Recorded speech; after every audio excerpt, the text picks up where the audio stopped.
Bonjour et bienvenue dans ce numéro spécial de Big Boss. Big Boss en confinement et mesures sanitaires obligent. Eh bien, je me trouve dans un studio virtuel pour accueillir nos invités. Il n'y a pas un Big Boss, mais trois Big Boss avec moi. Bienvenue à tous. Il y a tout d'abord Michèle Diden, administratrice déléguée de Diden. Bienvenue.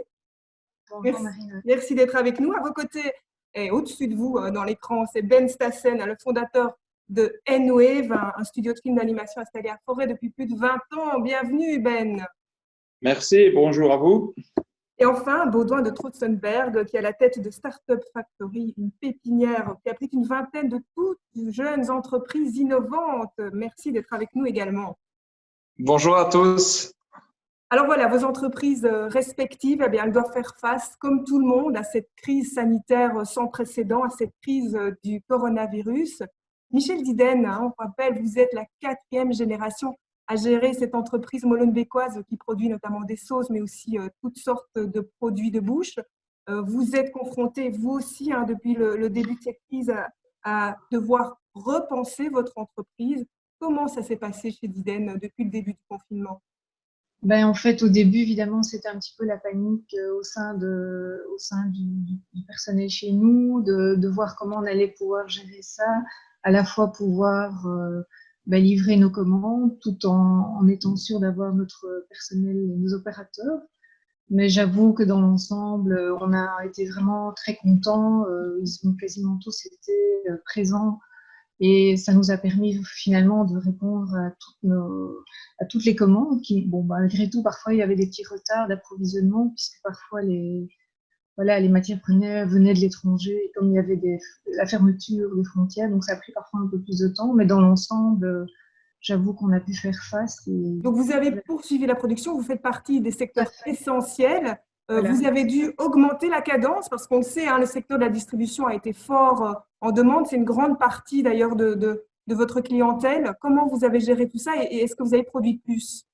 Oui, on a produit en fait beaucoup plus puisqu'en fait on livre plusieurs créneaux de distribution, donc le créneau traditionnel et aussi les grandes enseignes. Donc nous finalement on a vraiment fait, je veux dire quand même 30-40% de plus de notre chiffre, tout confondu, malgré qu'on a d'autres créneaux qui sont un peu plus en difficulté comme le food service, l'Horeca, mais de bon an, mal an, finalement, on a quand même eu une grosse croissance pendant ce confinement.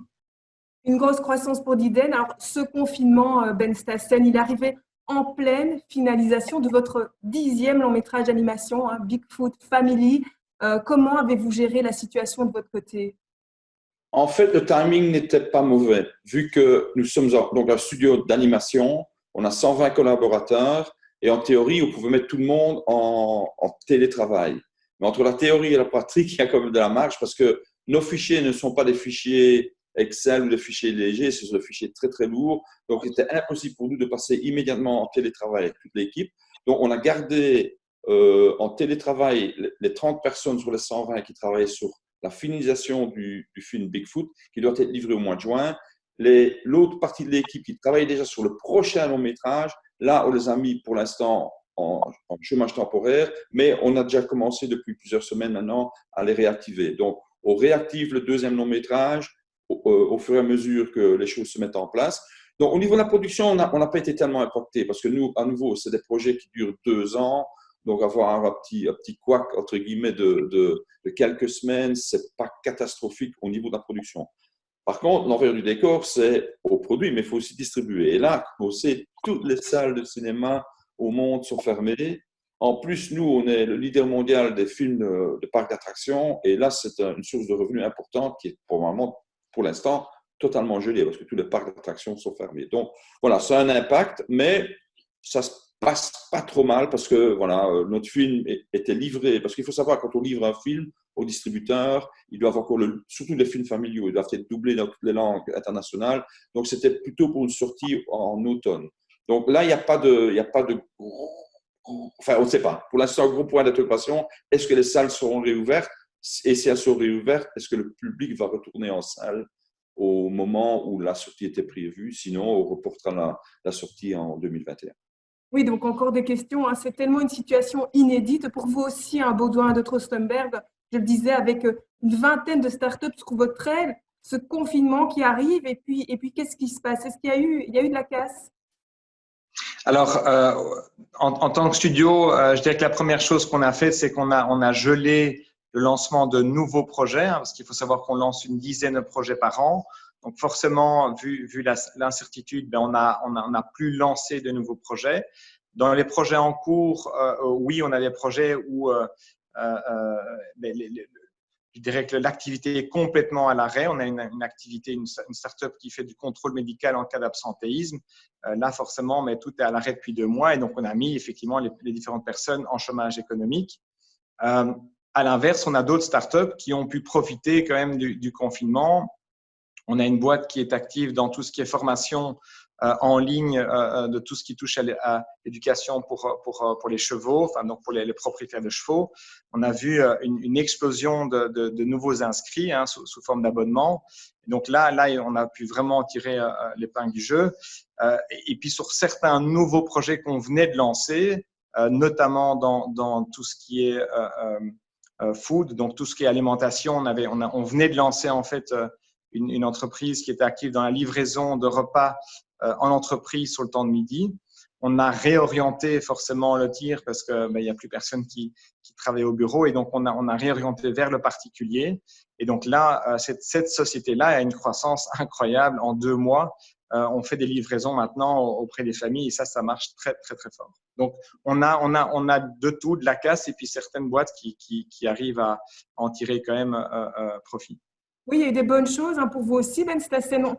On se souvient de votre dernier long métrage qui est sorti l'année passée. Il est maintenant sur les plateformes comme Proximus.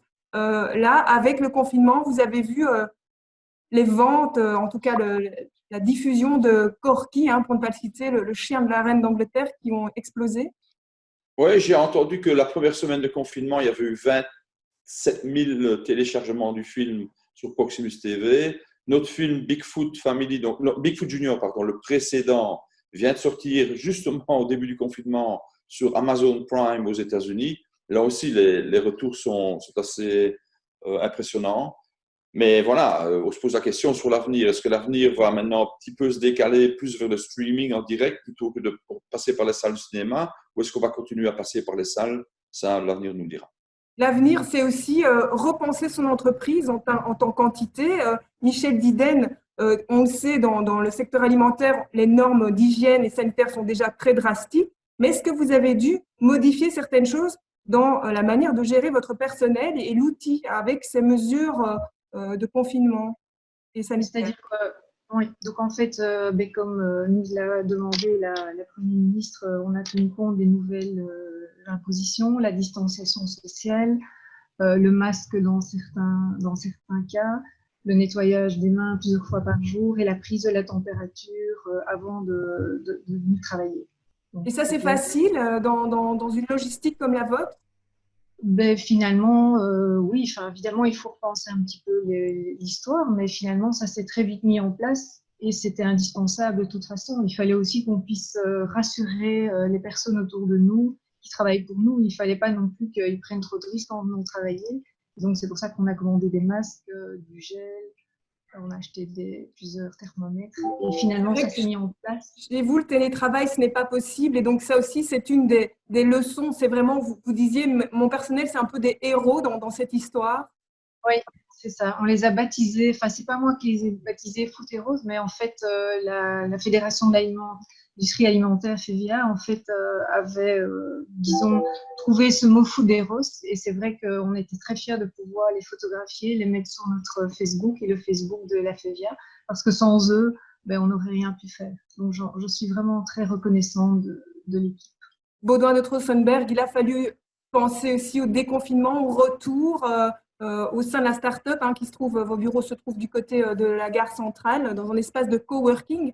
Alors, faire revenir tout le monde sur les plateaux de Startup Factory, est-ce que c'est envisageable aujourd'hui? Est-ce que voilà, vous avez réfléchi à cela?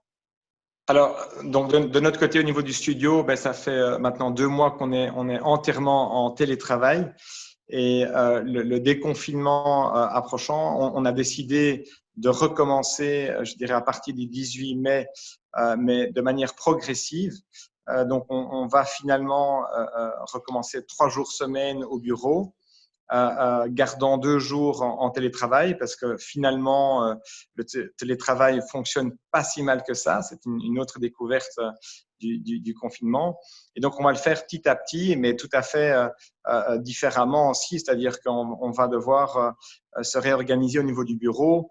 Là où normalement, on est en une trentaine sur le plateau, on sera maximum 10-15 à la fois avec toutes les mesures qu'on va devoir prendre. On va mettre des masques à disposition, etc. Donc voilà, on va devoir s'organiser autrement, mais voilà, on est confiant pour faire ça étape après étape. Oui, c'est vrai, le télétravail, c'est aussi le parti pris de votre entreprise, Ben Stassen. C'était un peu obligé. Une partie, vous l'avez dit, en chômage économique. Il va falloir faire revenir tout simplement de ces 120 personnes. Autre question en parallèle, vous travaillez avec des nationalités différentes. Voilà, il y a 30% de Belges, mais il y a des Français, il y a des Indiens qui travaillent chez vous. Est-ce que ces gens, ils ont quitté la Belgique et ils sont bloqués chez eux pour le moment, ou tout le monde est resté sur place? Tout le monde est resté. Absolument tout le monde est resté. Déjà pour plusieurs raisons. Ils avaient peur de partir et de ne pas pouvoir revenir. Il y en a qui n'auraient pas pu être acceptés dans le pays d'origine. Mais de toute façon, comme je dis, on a mis quelques personnes, enfin pas mal de personnes en chômage économique. Et puis maintenant, on est en train de réactiver tout le monde. Nous, en tant que management, le télétravail nous effraie un petit peu parce que voilà, on fait quand même, on est une entreprise créative. Et faire tout à distance n'est pas évident. C'est très difficile déjà de gérer quand tout le monde est sous le même toit à distance. Mais par contre, du côté des employés, des collaborateurs, ben, ils apprécient de pouvoir travailler chez eux. Donc, il y en a qui vont essayer de négocier pour pouvoir continuer à travailler chez eux. Tant qu'on reste dans le contexte du confinement et des distanciations, bien entendu, on va s'y prêter. Mais à long terme, pas. Non, nous, on ne veut pas passer en télétravail, on veut ramener les gens au studio. Maintenant, on va commencer à les ramener bientôt dans quelques jours. Et là, on fera des tournantes, c'est-à-dire qu'on est quand même 120 personnes, on a des grands locaux, il y a déjà en tant que tel pas mal de distance entre la plupart des gens, mais on ne va pas ramener tout le monde en même temps, tout le temps. Donc ça, on va s'adapter, mais à long terme, c'est pas trop notre truc quand même. D'accord, on voit. Chacun fait le management à son niveau. Finalement aussi, toute cette crise, c'est un peu ce que j'ai envie de vous demander. Est-ce qu'elle a changé votre vision de votre métier? Ou en tout cas, est-ce que vous avez des leçons à tirer, Michel Didenne, voilà, avec un peu de recul, on est encore dedans, en plein dedans, mais est-ce que vous avez des leçons à tirer de ce contexte si particulier dans lequel vous avez travaillé depuis ces 2 derniers mois? Ben, comme le disait Ben, Ben Stassen, oui. mais dans certains cas, c'est vrai que pour nous, tout ce qui était production, technique, qualité, on était tous là sur le terrain. Mais c'est vrai que tout ce qui était administration se fait encore pour l'instant toujours en télétravail. Et j'avoue que dans l'ensemble, ça se passe bien. Mais c'est vrai que je n'envisagerais pas qu'on soit tous toujours en télétravail parce que c'est quand même pas si évident. Mais cependant, voilà, quand on a des réunions, on se connecte et ça fonctionne. Et c'est pas le but en soi. Voilà, mais ça a été quand même. La petite leçon du télétravail, c'est clair, qui a pris beaucoup de place dans le monde de l'entreprise après ce confinement ou pendant ce confinement. Et vous, Baudouin de Trossenberg, sur le plan professionnel, mais aussi personnel, est-ce que cette crise du coronavirus a changé la donne d'un certain côté? Alors, au niveau professionnel, disons que je n'ai jamais été un grand fan du télétravail. Ici, je l'ai découvert et très étonnamment, je trouve qu'on arrive à des résultats assez proches de ce qu'on fait sur place au bureau. Et donc, nous, on a pris le pari voilà, d'intégrer un peu plus de télétravail dans le futur. On va commencer 1-2 jours semaine, on va réévaluer, on va voir. Mais je crois que ça va fondamentalement changer quand même une partie du travail. Ça, c'est au niveau professionnel. Au niveau personnel, je dirais que cette mise au ralenti obligatoire a certainement permis de prendre du temps, du recul du temps en famille, de faire les choses, d'avoir plus de temps de manière générale. Et donc, ça permet de redonner la juste valeur au temps, que ce soit au niveau professionnel, privé. Et donc, je crois que voilà, l'impact, que ce soit au niveau professionnel et privé, il est clairement là.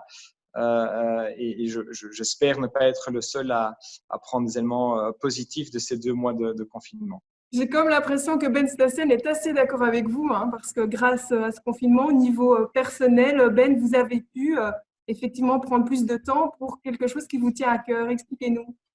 Oui, en fait, plus mon niveau personnel, j'avais un projet de commencer un vignoble. On plantait 4 hectares de vignes et on devait planter, c'était prévu fin avril, début mai. S'il n'y a pas eu le confinement, je n'aurais pas pu m'impliquer. Maintenant, je me suis très fort impliqué. Je suis passé un travail digital au travail agricole qui était bien amusant. Et en fait, on a terminé hier la plantation de 20 000 pieds de vigne. À Avec Aubert, hein, dans votre région natale. une équipe professionnelle française qui est venue le faire. Mais donc moi, j'ai arrosé 17 000 pieds de vigne. J'ai mis 2 litres d'eau à chaure pied de vigne derrière un tracteur. Voilà. C'était assez gag. J'imagine, effectivement, c'est assez magique. Merci à tous les 4 d'avoir pris un peu de temps pour nous parler de votre entreprise en mode confinement. Ben Stassen, on espère qu'on pourra le goûter, votre vin, un jour, hein, quand on sortira de cet état de confinement. J'espère qu'on sera surpris parce qu'il n'y aura pas de vin avant 4 ans. Donc, si on est toujours bon, ça en va. confinement, là, on est mal. Je prends aucun risque, en fait. Je prends aucun risque. Merci beaucoup, Michel Diden. Merci beaucoup, Baudouin de Trossenberg. Merci, Ben Marie-Noël. Merci à vous tous d'avoir été avec nous. Hein. Si vous regardez cette émission, vous pouvez la revoir bien sûr sur nos réseaux sociaux. Et puis, je vous donne aussi rendez-vous sur le site bx1.be si vous souhaitez en savoir plus sur nos invités et leurs entreprises. Moi, quant à moi, j'espère vous retrouver très, très bientôt en studio avec nos confrères de l'Écho qui animent également cette émission. D'ici là, continuez à prendre soin de vous et à très bientôt.